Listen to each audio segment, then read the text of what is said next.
Maayong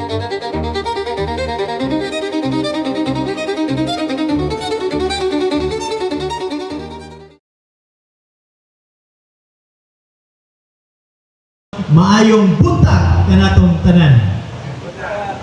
Dako na tong kalipay no, pag abot na to sa barangay hall, pag sugat ni Kuya Constico, suronyo ninong kuya, daghan nagtao sa taas, 120 plus na kuya.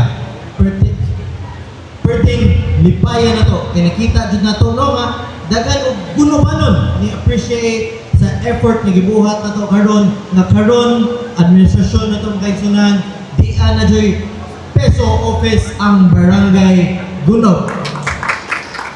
Di na maglisod o pangitag trabaho ang mga gunubanon kay tanan job offering di sa City of Lapu-Lapu and Puhon, mga international opportunities makita na dinhi sa atong barangay hall, sa atong bulletin board ug samot na sa atong mga public Facebook pages ug kaigsunan atong nanambong maayong buntag ang atong tanan.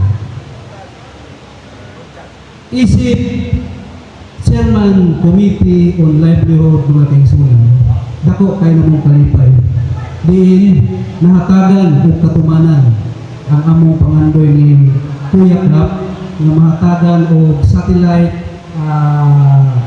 peso dinhi sa barangay Gunok. Tuod man niatong tumura dito mi sa opisina sa ato ang district trabaho Kuya Kim among ipadayag na kung pwede mabutangan ang barangay Gunok sa maong peso satellite.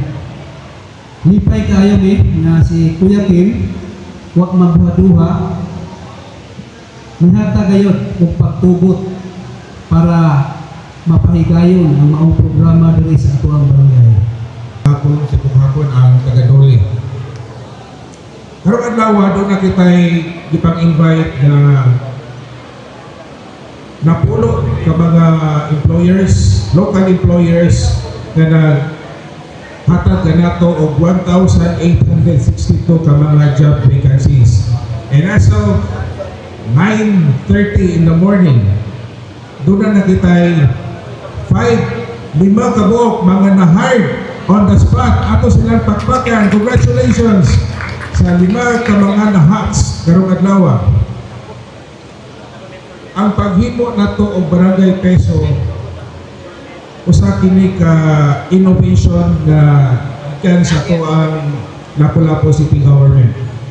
Unya wa lang gini nato gihimo nga atong gipugos ang mga barangay nga magtukod pinaagi sa city ordinance tungod kay gusto nato ang barangay mismo mo gyud gusto nga mo adapt sa mao nga programa.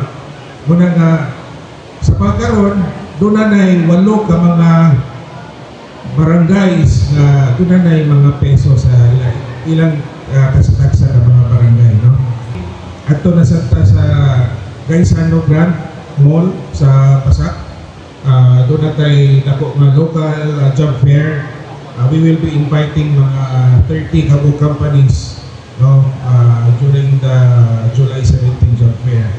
And sa August, September, October, November, no, kada buwan doon na nagitay mga job fair. Mo na kami po wa na sa gibig pahulay Kuya Kap, no, tawag ni ana. Ayan, na mga higayon na sa usa ka buwan, tagduha, tagtulo, tagupat ng mga job fair. So, kami, mo palipad. Basta doon na mo support na mo, doon na mo tabang na mo. For as long as maka-job fair ta, ato na ang pagkabuhato. Salamat. God bless everyone.